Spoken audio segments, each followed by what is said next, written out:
మీరు పవన్ కళ్యాణ్ గారి ప్రసంగాలను ఒకసారి చూస్తే ఆయనే సొంతంగా చెప్పడం జరిగింది. నా మీద ఒత్తిడి ఉందని చెప్పడం జరిగింది. మాకు స్పష్టత రావాల్సి ఉందని చెప్పడం జరిగింది. అంటే ఈ స్పష్టత రావాలా, ఒత్తిడి ఉందని ఎప్పుడు చెప్తారు సహజంగా? అంటే ఒక క్లారిటీ ఆఫ్ థాట్ లేదు. అంటే ఒక రోడ్ మ్యాప్ లేదు. అంటే వాళ్ళకే రోడ్ మ్యాప్ లేనప్పుడే ఇలాంటి మాటలు వస్తాయి సహజంగా. ఒకవేళ రోడ్ మ్యాప్ ఉందనుకుంటే కనీసం వాళ్ళకి 20 ఇస్తారా, 25 ఇస్తారా అంటే రోడ్ మ్యాప్ కోసం వెయిట్ చేస్తే సమయం అయిపోతున్నదని ఈయన ఎయిర్ మ్యాప్ తీసుకుని వెళ్ళడానికి చూస్తే అక్కడ కూడా ఛాన్స్ లేదు కదా. అదే ఇప్పుడు ప్రాబ్లం ఏంటంటే ఇప్పుడు బీజేపీ కూడా పవన్ కళ్యాణ్కి ఫ్రీ హ్యాండ్ ఇవ్వడం లేదనేది మనకు స్పష్టంగా అర్థమైపోతుంది. అంటే ఇప్పుడు బీజేపీ మొన్న మనకు డిమాండ్ చేసినట్టు 50 సీట్లు అడిగినారనేటువంటి వార్తలు కథనాలు చూసినాం. కానీ అటు బీజేపీ కానీ ఇటు టీడీపీ కానీ ఇన్ని సీట్లు అడిగినారని కానీ ఎక్కడ అధికారిక ప్రతినిధులు కానీ అధికారికంగా ఎక్కడ ప్రకటన లేవు. అంటే ఇవన్నీ కల్పితాలుగా, ఇవన్నీ హైపోథెటికల్ డిస్కషన్స్గానే మనకు కనబడుతున్నాయి.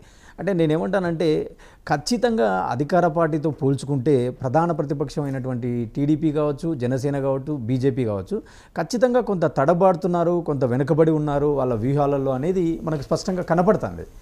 ఇక్కడ ఆలోచించాల్సింది ఏంటంటే ఖచ్చితంగా ఎన్నికల రణక్షేత్రం ఒక 2 నెలలు ఉంది మీరు అన్నట్టుగా. అంటే ఖచ్చితంగా మనకు మార్చి ఫస్ట్ వీక్లో ఆర్ సెకండ్ వీక్లో నోటిఫికేషన్ వచ్చినా కూడా మనకు మే 15, మే 16వ తేదీ లోపల పార్లమెంట్ ఎన్నికలు అయిపోవాల్సి ఉంటుంది. కాబట్టి ఖచ్చితంగా పార్లమెంట్ ఎన్నికలతో పాటు మన రాష్ట్రంలో కూడా మొదటి ఫేజో రెండో ఫేజ్లోనో ఎన్నికలు జరగనుంటాయి.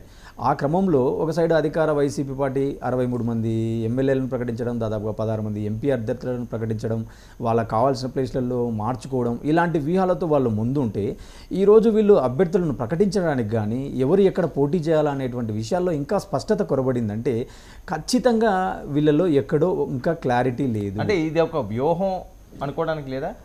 ఖచ్చితంగా ఇప్పుడు వ్యూహం అనుకుందాం, కాసేపు మీరు అన్నట్టే వ్యూహం అనుకుందాం. వ్యూహం అనుకున్నప్పుడు వీళ్ళు వ్యూహంలో భాగంగా కొందరిని పని చేసుకోపోండి అని చెప్తున్నారు. అంటే ఎవరికి వస్తే వాళ్ళకు పని చేసుకోపోండి అని చెప్పడం వల్ల లాస్ట్ మూమెంట్లో వీళ్ళు ఒక వ్యక్తికి సీట్ ఇవ్వడం వల్ల ఇంకొక వ్యక్తి ఖచ్చితంగా పక్క చూపులు చూస్తారు కదా. అంటే ఈరోజు అధికార పార్టీలో కూడా వాళ్ళకు స్పేస్ ఉండదు. అంటే అధికార పార్టీ ఒక సైడు స్థానాలు ప్రకటించుకుంటూ పోతుంది అన్నప్పుడు వాళ్ళకు స్పేస్ ఉండదు. కాబట్టి వీళ్ళు ఏమనుకుంటున్నారు, నాంచి మనం లాస్ట్లో సీటు ప్రకటిద్దాం అనేది వీళ్ళ వ్యూహం అయి ఉండొచ్చు. కాకపోతే వీళ్ళకి ఎన్ని సీట్లు ఇస్తారనేది కూడా క్లారిటీ లేదు కదా. దాన్ని ఖచ్చితంగా వ్యూహ లోపం అంటా నేను. వ్యూహం అనే పాట అయితే వాళ్ళు ఖచ్చితంగా ఈ పార్టీకే కొంత సీట్ల షేరింగ్ను ఇంటర్నల్గా ప్రకటించి ఉండాలి. ఆ విషయాలు ఎవరు చెప్పాలా? మీలాంటి వాళ్ళు నాలాంటి వాళ్ళకంటే అధికార ప్రతినిధులు వాళ్ళ పార్టీ అభ్యర్థులు చెప్పాలా. అంటే కనీసం వాళ్ళకైనా ఒక స్పష్టత ఉందా? అంటే ఒక 25 సీట్లు మాకు ఇస్తారని కానీ, బీజేపీకి ఒక 20 ఇస్తారని కానీ అలాంటి స్పష్టత వాళ్ళకి ఇంటర్నల్గా ఉంటే మీరు అన్నట్టు కాసేపు మనం వ్యూహం అనుకోవచ్చుది.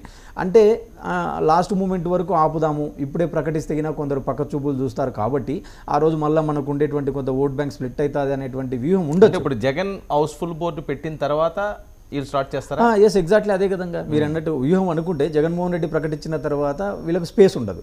స్పేస్ లేనప్పుడు ఏం చేస్తారు?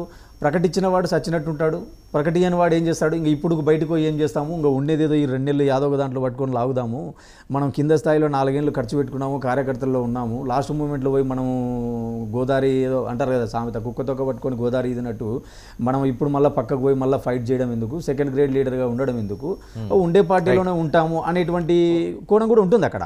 రైట్, ఒక 1 మినిట్ అండి. మనతో పాటుగా కిషోర్ కూడా జాయిన్ అయ్యారు. కిషోర్ నమస్తే. నమస్తే అండి వర్మ గారు. రైట్ కిషోర్, ఏం జరుగుతుంది తెలుగుదేశం పార్టీలోనే? చంద్రబాబు నాయుడు గారు పదే గతంలో ఎప్పుడూ లేని విధంగా ఆయన చేస్తున్న వ్యాఖ్యలు